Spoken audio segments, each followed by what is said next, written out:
আজকের আলোচ্য বিষয় হচ্ছে নিজামুদ্দিন ডাকাত কিভাবে আল্লাহর ওলি হলেন।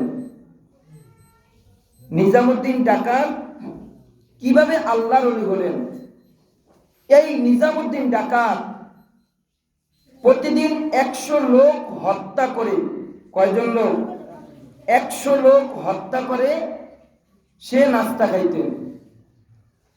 তারপর আল্লাহ পাক রব্বুল আলামিন এই লোককে দুনিয়াতে আল্লাহর ওলি বানাই নিলেন। সবাই বলেন সুবহানাল্লাহ। সম্মানিত হাজিরিন, এই বিষয় নিয়ে আমরা কোরআন এবং হাদিস থেকে দলিল ভিত্তিক কিছু আলোচনা আমরা আজকে শুনবো। এই কথাগুলো আল্লাহ পাক রব্বুল আলামিন আমার জবান দ্বারা কোরআন এবং হাদিস ভিত্তিক যেন আল্লাহ তাআলা আমাকে বলবার মতন তিনি তৌফিক এনায়েত করেন, এবং এই কথাগুলো আমাদের সবাইকে আল্লাহ তাআলা সর্বপ্রথম আমাকে এবং আপনাদের সবাইকে, মা বোনদেরকে আমলের নিয়তে শ্রবণ করার মতন তিনি তৌফিক এনায়েত করেন। সবাই বলেন আল্লাহুম্মা আমিন। আল্লাহ পাক রব্বুল আলামিন 28 নম্বর পারা 20 নম্বর পৃষ্ঠা সূরা তাহরিমের 8 নম্বর আয়াতে আল্লাহ পাক রব্বুল আলামিন বলেন, ইয়া আইয়ুহাল্লাযীনা আমানু তুবু ইলাল্লাহি তাওবাতান নাসুহা। আল্লাহ পাক রব্বুল আলামিন বলেন, হে ঈমানদারগণ, আমি আল্লাহ তাআলার কাছে তোমরা খাঁটি তওবা করো। কি করো? খাঁটি তওবা করো। তোমরা যদি আমি আল্লাহ পাক রব্বুল আলামিনের দরবারে, আমি আল্লাহ তাআলার কাছে তোমরা যদি খাঁটি তওবা, খাঁটি ইস্তেগফার করতে পারো, আমি আল্লাহ তাআলা তোমাদের সকলের জীবনের সমস্ত গুনাহ খাতাকে আমি আল্লাহ তাআলা মাফ করে দেব। সবাই বলেন সুবহানাল্লাহ। অন্য আয়াতে আল্লাহ পাক রব্বুল আলামিন বলেন, 4 নম্বর পারা 19 নম্বর পৃষ্ঠা সূরা নিসার 17 নম্বর আয়াতে আল্লাহ পাক রব্বুল আলামিন বলেন, ইন্নামাত তাওবাতু আলাল্লাহি লিল্লাযীনা ইয়ামালুনা সুআ বিজাহালাতিন সুম্মা ইয়াতুবুনা মিন করিবিন ফাউলাইকা ইয়াতুবুল্লাহু আলাইহিম ওয়া কানাল্লাহু আলিমান হাকীমা। এই আয়াতে আল্লাহ পাক রব্বুল আলামিন বলেন, যারা আল্লাহর কাছে তাদের দোয়া কবুল হতে পারে না। বুঝলেন? আবার বলতেছি, কিছু সংখ্যক লোক আছে তাদের দোয়া আল্লাহ পাক রব্বুল আলামিনের দরবারে কবুল হয় না। কেন হয় না? কিছু সংখ্যক লোক আছে তারা না জেনে শুনে গুনার কাজ করে, তারা না বুঝে গুনার কাজ করে। তদ্রূপ ভাবে যারা আল্লাহ পাক রব্বুল আলামিনের এই গুনাহ, যারা আল্লাহ তাআলার দরবারে এই গুনাহগুলো করে তারপর আল্লাহ পাক রব্বুল আলামিনের কাছে খাঁটি তওবা করে, যে না জেনে শুনে গুনার কাজ করে, তারপর ওই সকল ব্যক্তিরা আল্লাহ পাক রব্বুল আলামিনের কাছে খাঁটি তওবা করে, ওই সকল ব্যক্তিদেরকে আল্লাহ তাআলা এই খাঁটি তওবা করার উসিলায় আল্লাহ তাআলা তাদেরকে মাফ করে দেয়। সবাই বলেন সুবহানাল্লাহ। সম্মানিত হাজিরিন, নিজামুদ্দিন ডাকাত, এই ডাকাতটা ছিল কঠিন ডাকাত, সাধারণ কোনো ডাকাত নয়। এই নিজামুদ্দিন ডাকাত এবং শেখ ফরিদ রহমাতুল্লাহ আলাই একদিন রাস্তা দিয়ে যাইতেছিলেন। রাস্তা দিয়ে যাওয়ার পথে এই নিজামুদ্দিন ডাকাতের সাথে এবং শেখ ফরিদ রহমাতুল্লাহ আলাইহির সাথে দেখা। এখন শেখ ফরিদ রহমাতুল্লাহ আলাইকে নিজামুদ্দিন ডাকাত বলতেছে যে তোমার কাছে কি কি আছে সব আমাকে দিয়ে দাও। তোমার কাছে কি কি আছে, তোমার কাছে যা কিছু আছে সব আমাকে দিয়ে দাও। আর যদি তুমি সব কিছু না দাও তাহলে তোমার কল্লা আমি ফেলাই দেব। নাউযুবিল্লাহ। যখনই এই কথা বলিল, বলার পরে নিজামুদ্দিন ডাকাত এই কথা বলার পরে শেখ ফরিদ রহমাতুল্লাহ আলাই বলতেছে যে তোমার পরিচয় কি? তুমি কি করো? এবার শেখ ফরিদ রহমাতুল্লাহ আলাইহি এই কথা বলার পরে নিজামুদ্দিন ডাকাত বলতেছে, আমি একজন ডাকাত, আমার কাজ এই মানুষের কল্যাণ নামাই দেওয়া। আর যদি তারা যদি আমাকে তাদের কাছে যা কিছু থাকে যদি ওগুলো দিয়ে দেয়, তাহলে আমি আর কল্লা ফেলাই না। এখন শেখ ফরিদ রহমাতুল্লাহ আলাইহি নিজামুদ্দিন ডাকাতকে বলতেছে যে তুমি কতদিন যাবত এই ডাকাতি করো? নিজামুদ্দিন ডাকাত বলতেছে, আমি ডাকাতি করি যখনই আমার ভিতরে বুঝ আসছে, আমি অনেক দিন যাবত এই ডাকাতি করি। শেখ ফরিদ রহমাতুল্লাহ আলাইহি নিজামুদ্দিন ডাকাতের এই কথাগুলো শুনে তারপরে শেখ ফরিদ রহমাতুল্লাহ আলাইহি নিজামুদ্দিন ডাকাতকে বলতেছে, হে ডাকাত, তুমি যে ডাকাতি করো, ডাকাতি করিয়া তুমি কি করো? এই কথা বলার পরে ডাকাত বলতেছে, আমি ডাকাতি করিয়া আমি আমার বিবি বাচ্চা, আমার সন্তান, আমি আত্মীয় স্বজন সবাইকে আমি ভালো রাখার জন্য আমি ডাকাতি করি, এবং আমার আত্মীয় স্বজনের ভরণ পোশাক আমি দেওয়ার জন্য, তাদেরকে আরাম আয়েশ দেওয়ার জন্য আমি ডাকাতি করি। এবার শেখ ফরিদ রহমাতুল্লাহ আলাইহি নিজামুদ্দিন ডাকাতকে বলতেছে, হে ডাকাত, আমি তোমার কাছে আমি একটা প্রশ্ন করব, এই প্রশ্নের উত্তর দিয়ে তারপরে তুমি আমার কল্লা ফেলাই দিবা।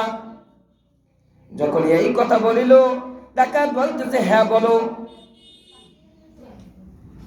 এই কথা বলার পরে শেখ ফরিদ রহমাতুল্লাহ আলাইহি ডাকাতকে বলতেছে যে তুমি যে ডাকাতি করো, এই ডাকাতি করিয়া তুমি তোমার স্ত্রীকে, তোমার সন্তানদেরকে খাওয়াইতেছো, তোমার আত্মীয় স্বজনদেরকে তুমি আরাম আয়েশ দিতেছো।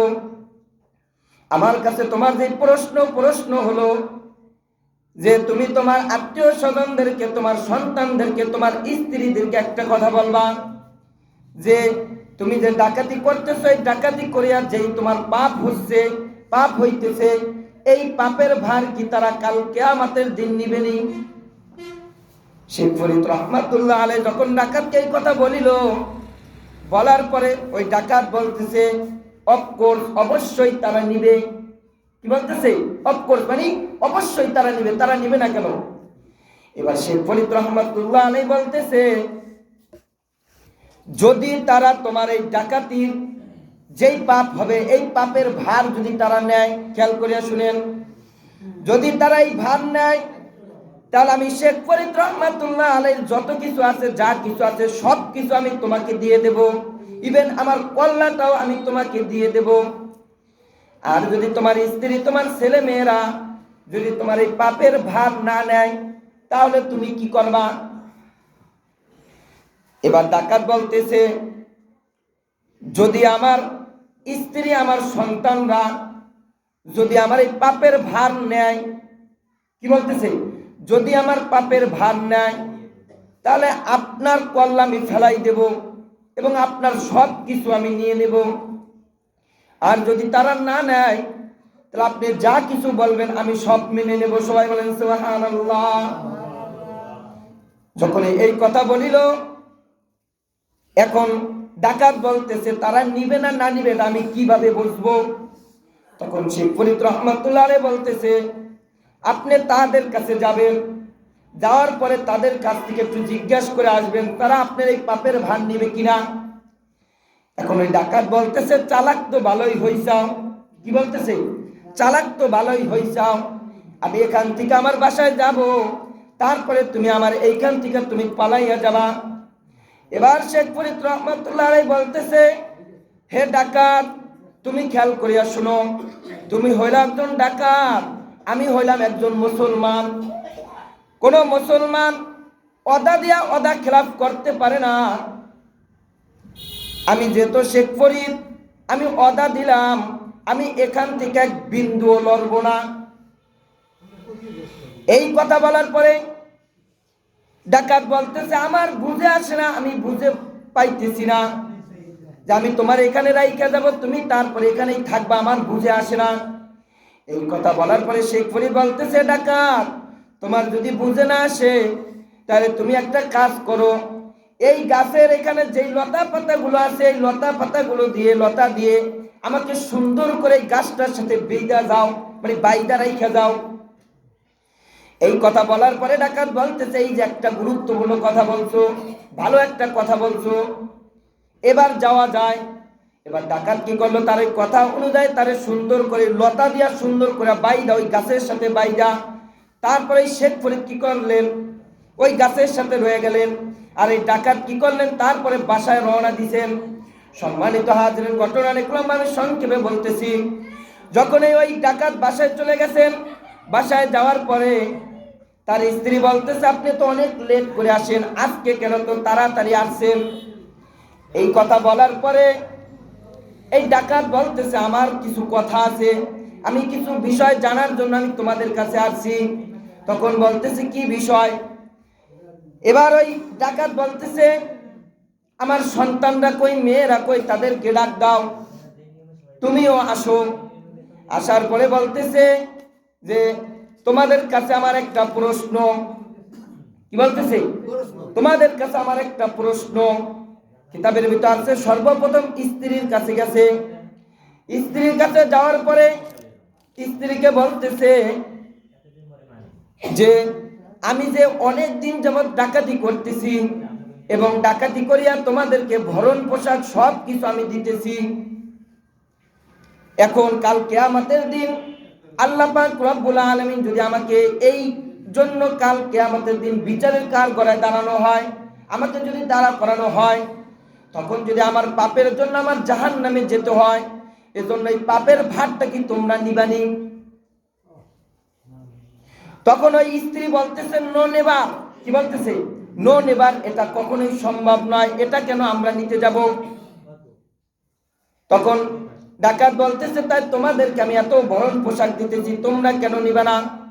তখন স্ত্রী বলতেছে, তুমি যখন আমাকে বিয়ে করেছিলা, তুমি তখন বলছিলা আমার ভরণ পোশাক, আমার খাবার, আমার ইজ্জত, আমার নিরাপত্তা, আমার বাসস্থান সব কিছু তুমি দিবা। তখন বলছে, হ্যাঁ আমি তো এই কথা বলছিলাম। তখন স্ত্রী বলতেছে, তুমি যেহেতু আমাকে এগুলো দেবা, এখন তুমি কোথার থেকে দেবা আমি তো তা জানি না। তুমি ডাকাতি করিয়া দাও না, তুমি হালাল কাজ করিয়া দাও না, তুমি পরিশ্রম করে দাও, এটা তো আমরা দেখতে যাব না, আমরা তো জানি না যে তুমি কোথার থেকে দাও। তখন বলতেছে যে, আমি যে ডাকাতি করে দিতেছি, তাই তোমরা কেন আমাকে নিষেধ করো না? এবার স্ত্রী ডাক দিয়ে বলতেছে, হে ডাকাত, আমরা কেন তোমাকে বাধা দিতে যাব? কেননা তুমি প্রতিদিন 100 লোকের কল্লা নামাই দাও। এখন আমরা যদি এটা নিয়ে বাধা দিতে যাই, এমন আছে তুমি আমাকেও মেরে ফেলতে পারো, আমারও কল্লা ফেলাই দিতে পারো। এটা আমার দ্বারা তোমার এই পাপের কাজ মেনে নেওয়া সম্ভব নয়। এই কথা বলার পরে ছেলের কাছে গেছে, হে বাবা, আমি তোমাকে এত কষ্ট করিয়া লালন পালন করছি, তোমাকে খাওয়াইতেছি, ভরণ পোশাক দিতেছি, বাবা তুমি কি আমার এই পাপের ভার নিবানি? তখন বলতেছে, বাবা তোমার দায়িত্ব সন্তানকে লালন পালন করা। সবাই খেয়াল করেন, তোমার দায়িত্ব সন্তানকে লালন পালন করা, বাবার দায়িত্ব সন্তানকে ভরণ পোশাক দেওয়া। এখন বাবা আপনি কোথার থেকে আইনা দেবেন এটা তো আমরা জানি না, বাবা আমার দ্বারা এটা নেওয়া সম্ভব নয়। এবার মেয়ের কাছে গেছে, মেয়েরে বলতেছে, মা আমি যে ডাকাতি করতেছি, এই ডাকাতি করে আমার যে পাপগুলো হইতেছে, এই পাপের ভার কি তুমি নিবা না? তখন বলতেছে, না বাবা এটা আমার দ্বারাও সম্ভব নয়। কেন সম্ভব নয়? যে বাবা আমার দায়িত্ব তোমার, আমি যতদিন তোমার কাছে থাকবো, আমার বিয়ে হওয়ার আগ পর্যন্ত আমার সব কিছু দেওয়ার দায়িত্ব তোমার। এখন তুমি কোথার থেকে এনে দেবা এটা তো আমি জানি না। যখন এই কথা বলিল, এই কথা বলার পরে নিজামুদ্দিন ডাকাত বলতেছে যে, না এখন আর আমি তোমাদের কাছে থাকবো না, আমি যেই লোকটারে বাইদা রেখে আসলাম এই লোকটাই হলো আমার আপন লোক। সবাই বলেন সুবহানাল্লাহ। আল্লাহ পাক রব্বুল আলামিন কিভাবে হেদায়েতের জরিয়া তার গলায় পরাইয়া দেয় দেখেন। এই কথা বলার পরে ওই স্ত্রীকে ফেলাইয়া, সন্তানকে ফেলাইয়া, তারপরে ওই নিজামুদ্দিন ডাকাত আবার চলে গেলেন। যাওয়ার পরে দেখতেছেন যে শেখ ফরিদ রহমাতুল্লাহ আলাইকে যেইভাবে লতা দিয়া বাইদা রাইখা ছিলেন, ওইভাবেই শেখ ফরিদ রহমাতুল্লাহ আলাই ওইভাবেই আছেন। এবার শেখ ফরিদ রহমাতুল্লাহ আলাই ডাকাতকে ডাক দিয়ে বলেন, হে ডাকাত, তুমি তোমার সন্তানদের কাছে যে, তুমি তোমার স্ত্রীর কাছে যায় তুমি কি রেজাল্ট পাইছো? এখন পাও দিয়ে জড়াই ধরে বলে, হুজুর আপনি যেই কথা বলেছিলেন তাই সত্য বলছেন, আপনার কথাটা আমি মানি নাই। এখন হুজুর আমি আপনার কাছে মাপ চাই, আপনি আমাকে মাফ করে দেন, আপনি আমাকে খাঁটি তওবা করাইয়া আমাকে খাঁটি মুসলমান বানাই দেন। সবাই বলেন সুবহানাল্লাহ। এই কথা বলার পরে শেখ ফরিদ রহমাতুল্লাহ আলাইহি বলতেছে, বাবারে খাঁটি তওবা করলেই মুসলমান হওয়া যাবে না, তুমি দেখো আশপাশে কোনো পুষ্করিণী আসেনি, তোমার গোসল করতে হবে। এবার ওই ডাকাত বলতেছে, হুজুর আমার এখানে সব কিছু জানা আছে, আমি এখান থেকে গোসল করে আসি। তখন ওই ডাকাত কি করলেন, সুন্দর রূপে গোসল করিয়া সুন্দর পোশাক পরিধান করিয়া তারপরে শেখ ফরিদ রহমাতুল্লাহ আলাইহির কাছে আসছে। আসার পরে শেখ ফরিদ রহমাতুল্লাহ আলাইহি তাকে কালিমা পড়াইয়া মুসলমান বানাইয়া তারপরে তারে রাইখা গেলেন। সবাই বলেন সুবহানাল্লাহ। তারপরে শেখ ফরিদ রহমাতুল্লাহ আলাইহির কাছে ডাকাত বলতেছে, হুজুর এখন আমি কি কাজ করলে আমার মাওলা আমাকে মাফ করবেন? আমি অনেক জঘন্য খারাপ ব্যক্তি, আমার মতন খারাপ ব্যক্তি এই জামানায় আর নাই, হুজুর আমি কি কাজ করলে আমার আল্লাহ আমাকে মাফ করে দিবে? সবাই বলেন সুবহানাল্লাহ। সম্মানিত হাজিরিন, যখন এই কথা বলিল, বলার পরে এবার শেখ ফরিদ রহমাতুল্লাহ আলাইহি বলতেছে, বাবারে তোমার মাফ পাওয়ার একটা বিষয় আছে। তখন বলতেছে, কি বিষয়? যে তুমি যে আমার এই গাছের সাথে বাইদা রাখছো, এই গাছটা কোনো মরিয়া গেছে। তখন বলতেছে, হ্যাঁ এই গাছটার নিচে তোমার বসবাস করতে হবে, এই গাছটার নিচে তোমার থাকতে হবে। তখন ওই ডাকাত বলতেছে, হুজুর আমার এখানে কতক্ষণ থাকতে হবে? এবার শেখ ফরিদ বলতেছে, তোমার এখানে কতক্ষণ থাকতে হবে? যতক্ষণ না পর্যন্ত এই মরা গাছে সবুজ পাতা না গজাইবে। কি পাতা? সবুজ পাতা না গজাইবে। সবুজ পাতা গজানোর পরে যাবত্রী এই গাছে ফুল না হবে, ফুল না হওয়ার পরে যাবত্রী ফল না হবে, ওই ফল যাবত্রী না পাকবে, ততক্ষণ পর্যন্ত তোমার এই গাছের নিচে থাকতে হবে। সবাই বলেন সুবহানাল্লাহ। যখন এই কথা বলিল, এই কথা বলার পরে এবার ডাকাত বলতে, হুজুর এই মরা গাছে কিভাবে ফুল হবে, আবার এই মরা গাছে কিভাবে পাতা হবে, আবার এই মরা গাছে কিভাবে ফল হইয়া পাকবে, এটা আমার বুঝ আসে না। তখন এই কথা বলার পরে শেখ ফরিদ রহমাতুল্লাহ আলাইহি বলতেছে, কোরআনের ভিতরে এমন একটা আয়াত আছে, আল্লাহ পাক রব্বুল আলামিন বলেন, ইয়া আইয়ুহাল্লাযীনা আমানু তুবু ইলাল্লাহি তাওবাতান নাসুহা। যারা আমি আল্লাহ পাক রব্বুল আলামিনের দরবারে খাঁটি তওবা করবে, খাঁটি ইস্তেগফার করবে, আমি আল্লাহ তাআলা ওই সকল ব্যক্তিদেরকে maaf করে দেব। সবাই বলেন সুবহানাল্লাহ। কোরআনের আয়াত যদি সত্য হয়ে থাকে তাহলে এই গাছে অবশ্যই ফুল হবে, পাতা হবে, ফল হবে, পাকবে।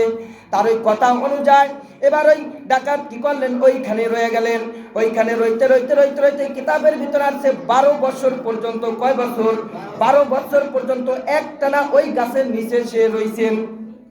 রওয়ার পরে ওইখানে খাওয়া দাওয়া, ওইখানে বিশ্রাম, ওইখানে নামাজ কালাম, আল্লাহ পাক রব্বুল আলামিনের হুকুম আহকাম, আল্লাহ তাআলার বিধান, নবীজির তরিকা মতন ওইভাবে ওইখানেই কাটাই দিয়েছেন 12 বছর। যখন এই 12 বছর কাটাই দিয়েছেন, এবার শেখ ফরিদ রহমাতুল্লাহ আলাইহি ওই ব্যক্তির কথা একটু স্মরণ আসছে। আসার পরে কি করলেন, তার কাছে গেলেন।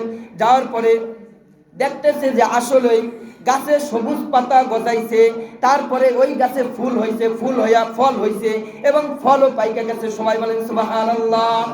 এখন এই শেখ ফরিদ রহমাতুল্লাহ আলাইহি ওই ডাকাতকে বলতেছে, ডাকাত তুমি এখনো কি এখানে আছো? তখন বলতেছে, হ্যাঁ হুজুর আপনি যেহেতু বলছেন আমার এখানে থাকতে, আমি এখনো এখানেই আছি। তখন বলতেছে, তুমি কি উপরে তাকাও নাই? তখন বলতেছে, না আমি উপরে তাকাই নাই। কেন উপরে তাকাও নাই? হুজুর আমি এমন একটা অপরাধ করেছি এখানে বসে, এই অপরাধ করার কারণে হুজুর আমি আল্লাহর কাছে মাথা জাগাইতে পারি নাই, কেননা ওই অপরাধটা আমি আবার এখানে বসে করলাম। এই অপরাধ করার পরে আমার মন চায় না যে আমি উপরে তাকাই, কেননা এই উপরে তাকানোর কারণে এমন আছে আল্লাহ আমার আবার জাহান্নামে দিতে পারে। সবাই বলেন নাউজুবিল্লাহ। তারপরে এই কথা বলার পরে এবার শেখ ফরিদ রহমাতুল্লাহ আলাইহি বলতেছে, ভাই আপনি এমন কি জঘন্য কাজ এইখানে বসে করছেন?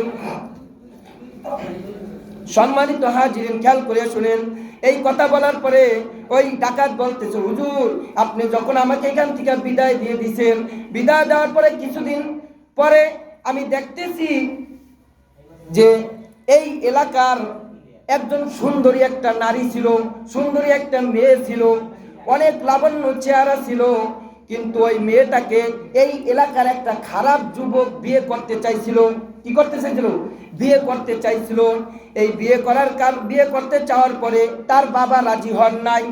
যখন এই কথা বলিল, যখন এই তার বাবা রাজি হন নাই, তখন এই মেয়েটা আল্লাহর কাছে দোয়া করেছিলেন, হে আল্লাহ, আমার ইজ্জত, আমার সম্মান, আমার মর্যাদা যদি এদের কাছে যদি আমার নিরাপত্তা না থাকে, আল্লাহ আপনি আমাকে মৃত্যু দিয়ে দেন, আল্লাহ আপনি আমাকে এই দুনিয়ার থেকে আল্লাহ আপনি নিয়ে যান।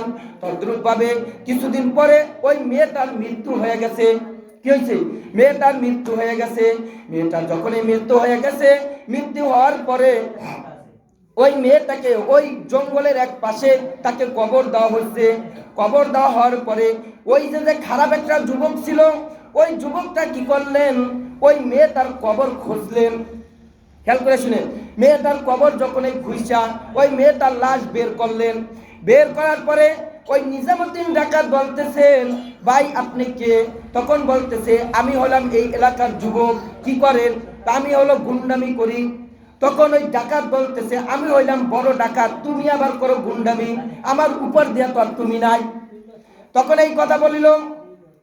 বলার পরে ওই গুন্ডা বলতেছে, হে ভাই, আপনি আপনার কাজ করেন, আমি আমার কাজ করি।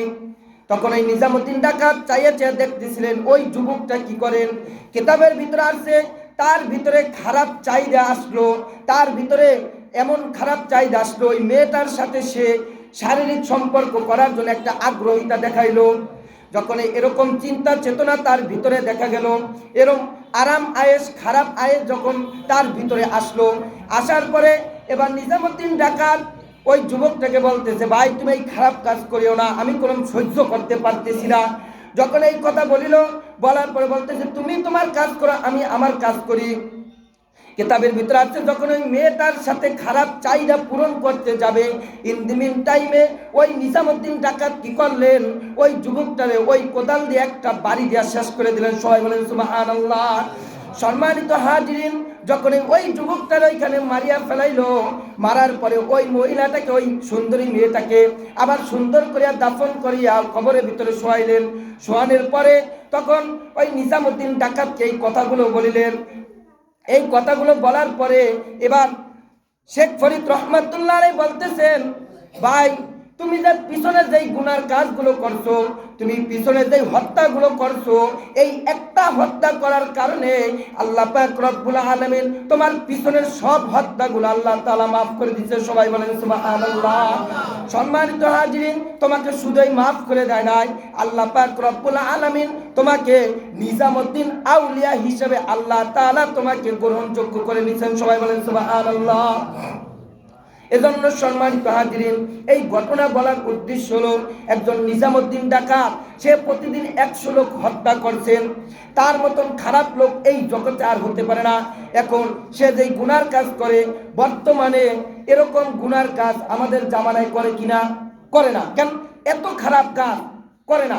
তারপরে যদি আল্লাহ তাআলা ওই নিজামুদ্দিন ডাকাতকে দুনিয়ার থেকে যদি আল্লাহ তাআলা আল্লাহর ওলি বানাই দিতে পারেন, আমাদেরকে আল্লাহ তাআলা কেন ওলি বানাবেন না? এজন্য সম্মানিত হাজিরিন, আল্লাহ তাআলা বলেন, ইয়া আইয়ুহাল্লাযীনা আমানু তুবু ইলাল্লাহি তাওবাতান নাসুহা।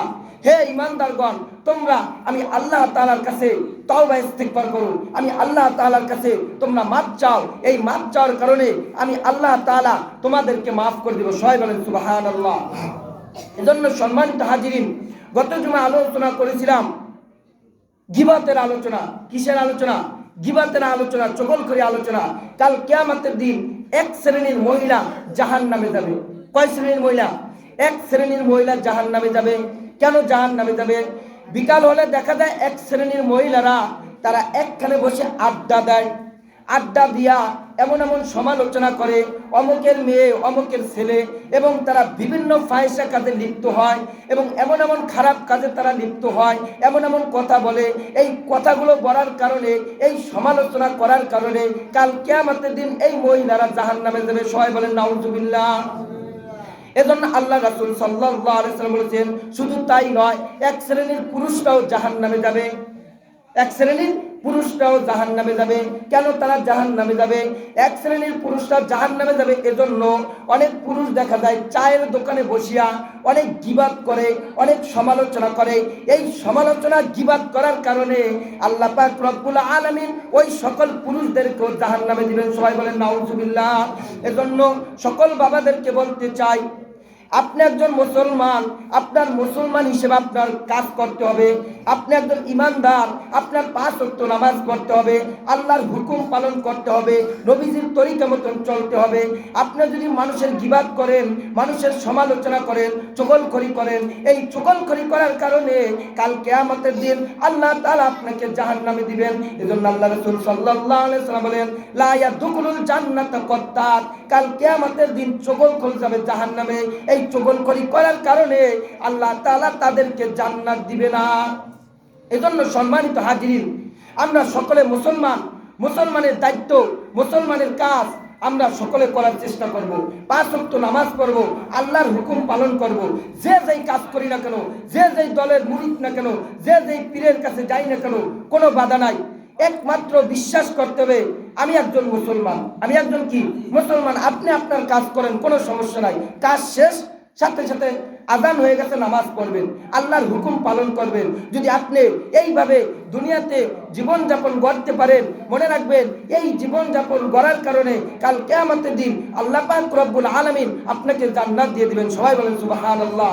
সম্মানিত হাজিরিন, অন্যরা আছে কে কোন দল করি, কে আওয়ামী লীগ করি, কে বিএনপি করি, কে জামাত করি, কে জাতীয় পার্টি করি, এই সম্পর্কে আপনাকে জিজ্ঞেস করবে না।